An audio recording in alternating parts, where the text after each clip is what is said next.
Harry, Cornwall, how did it come about? Just through my agent. My agent put me in touch with Neil Kelly, who's a coach down at Cornwall, and yeah, just sort of went from there really, and here we are, finally over the line. You were playing up until the start of the pandemic in 2020, took time away from the sport. How desperate were you to get back involved in the professional game?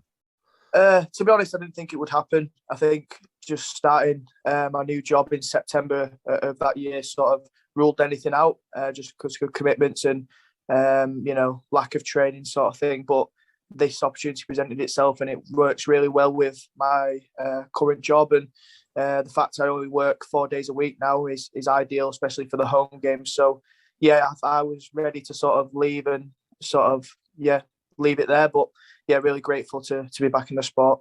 And Cornwall's a bit of a trek for most people. Yeah. How's it going to be week in week? As you say, you work 4 days a week. How's it going to be on a week to week basis for you? Yeah, so I'll be going down towards the end of the week after work, staying up that for the games, and then staying down there until depending on when of the games, Saturday or Sunday, basically. So yeah, it's going to be interesting, but it's something new, and I think it'll be a challenge, but it's one that I'm looking forward to. As you say, something new, something brand new, a brand new team, brand new club. No one knows anything about what's going to happen. I guess that's the excitement. Cornwall could be absolutely anything this season. Yeah, exactly. And I think, you look at the players that we've got, there's a lot of local talent, which is obviously the main reason behind this. But adding in, Anthony Mullally and a couple of others who've got that experience as well, I think we could be quite strong. And one of the first things I said to Neil and to the GM Gareth was that I think we should be challenging towards the playoffs rather than looking down. I think with our squad, and if we can add a couple more people to that, because I know we're constantly still looking for signings and making signings, then we should be looking up rather than down. And if we can, I think for an away team to come down to Cornwall, it's a difficult opportunity for them. I think we've got advantage there. If they're on a long bus trip or however they're going to get down, I think that we'll have advantage at home. So I can see us, winning a few games that people don't expect us to. Does it feel odd, the fact that you're 23 and you're going to be one of the more experienced players in the club? Yeah, exactly. And I think if you look in terms of, the league itself, I'm probably the most experienced within League One. I know, obviously, Anthony's played Super League and Championship for many years and has played way more games than me. But in terms of League One, I don't think there's anyone who's played as many games. And I'm hoping to bring that to the team. I'm hoping to be able to guide Neil as well, hopefully, into how to play against certain teams and how to tackle certain games. And hopefully, like I said, we can give a good account of ourselves.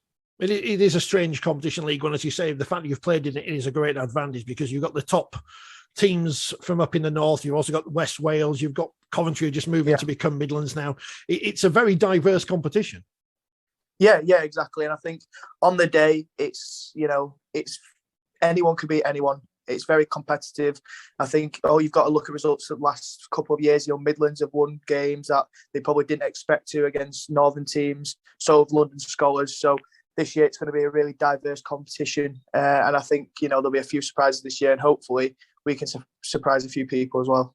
Still a few weeks until the first game, 2nd of April, when you travel to the North Wales Crusaders, and they had a great season last year as well. So still time to build up that squad.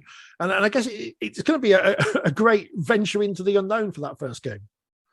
Yeah, exactly. It's going to be very unknown. I think, like I said, I'm just hoping that when we turn up on that day, people are pleasantly surprised by what we're doing and what we're trying to do. I think the most interesting thing will be to see what happens in that first game in Cornwall the week after. That'll be a real test, and hopefully we can get a fair few fans down to watch that. How are you preparing for the season? Obviously, it's a long way away, East Cornwall. Second, as we mentioned, it's a month or so until the first game. But are you meeting each other on Zoom? Are you having Skype sessions like that as well? Yes, we've got a WhatsApp group already and an S&C group, so both an official one and a players one. Players one's obviously, flying with team camaraderie and banter already. The S&C one, obviously, a bit more official and just getting the sessions done over there. But yeah, I'll be training up here throughout, make sure I keep fit and make sure I'm ready. Currently been playing at a rugby union team, so I've been playing throughout the winter months as well. So I should be going into the season pretty match fit, which will make a change. What's it going to be like with the local players who won't have that experience of playing professional rugby league? What are you going to be able to bring to them in the build up to the season? Yeah, I think sometimes with when you get players like that, it's more about them learning just how to play and how to do things in certain situations. So in some tight games, it's just about sticking to the process and not going away from what he's been told to do and going away from a plan, trying to win a game in the last few minutes. It's about the full 80. And I think that there'll be a few of those games this year where, at half time, we may be 4 points up or 4 points down, and they'll need someone experienced to go, look, let's just get through this and we'll get a try at some point. Let's just keep doing what we're doing and keep our heads on, rather than, I think with some more raw and local players, sometimes they're always going to try and score every set, and it's all about tries. And from knowledge of this league, it's not about that. It's all about defence, really. You mentioned you've been playing union. How does that work in terms of, as a league player, is it difficult sometimes to get out of the league mindset when you're playing union? And I guess that's something that some of the players down there might have to discover a different way of playing. Yeah. So I think going into union was difficult because obviously I've played league for, 15 plus years. I think going back won't be too difficult because it's what I've grown up playing. I played some amateur last year just on the side whenever I could. So I've been fairly up to date with things. I think in terms of the local players that we've signed, I actually think most of them have got that rugby league experience. I don't think there's anyone who's purely come from rugby union and we're teaching them how to play the game. They've all played at some sort of level, whether it's at university, which is a great competition, having gone through it myself. There's a lot of great teams there and a lot of great talent that have come from the university game and end up making professional tracks. So I think a lot of them will have had some decent rugby league experience already, whether it's, playing for university, whether it's for playing at regional teams, etc. We hear a lot about, in the north, there'll be the Yorkshire bus going across the Pennines to Lancashire and the Lancashire bus going across the Pennines back to Yorkshire. I guess there's going to be a group of you travelling down for the games week in, week out from up there. Well, at the moment, it's just me. So maybe, hopefully we can add to that. It'd be nice to be able to speak to someone on the way rather than just twiddle my thumbs and just focus on the journey the whole way. But yeah, I'm hoping that we can get a couple more lads down. I've been speaking to a couple of people who I know aren't signed at the moment, and I'm hoping that they jump on it. Like I said, it's a big commitment, and I'm very grateful for my employers that they're taking part in the 4-day working week. It's allowed this to happen. Without that, there would be no way that this would be achievable. So yeah, like I said, if other people are flexible and able to do it, then I've sent a few messages out, and we'll see if I can get any of them down with me. And I guess from what you've been saying, it feels like a second chance that you didn't feel that might not have come a few months ago. Yeah, it's definitely something I didn't expect to come through. Obviously, when I think the team, the Cornwall team was announced around November time, December time, maybe.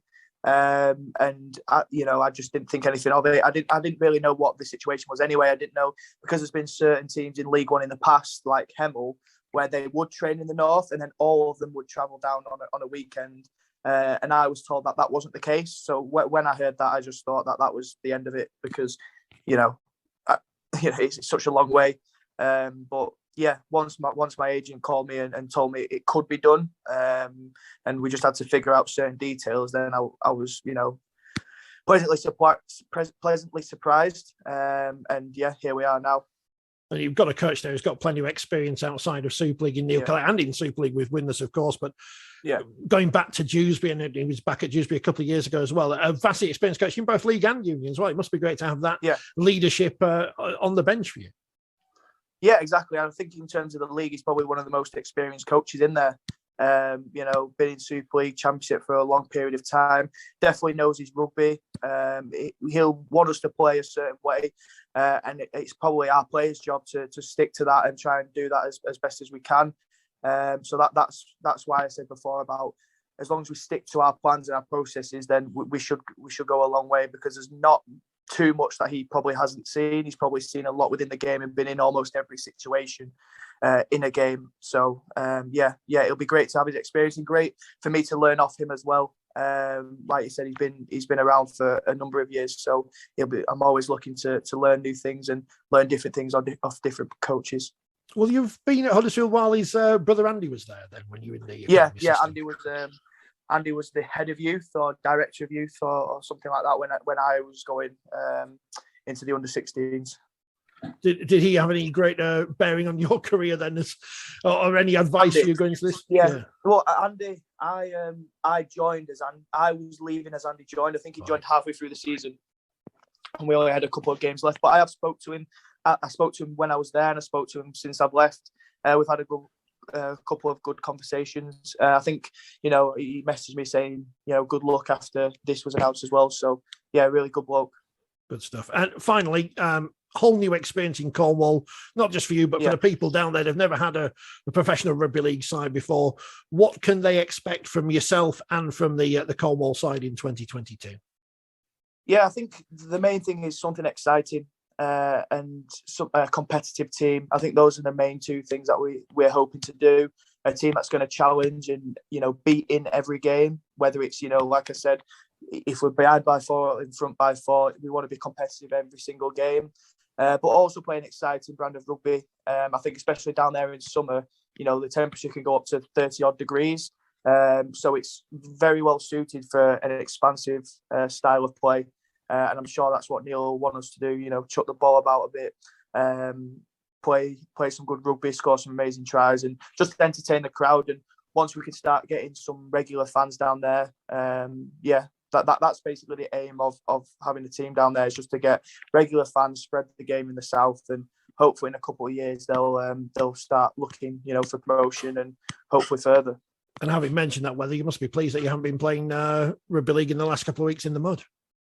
Well, I've been playing rugby union last couple of weeks in the mud, so I've not got out of it. Honestly, that's the main thing that I'm looking forward to, is that the league starts in April, and hopefully the grounds dry up and the ball's actually white instead of muddy.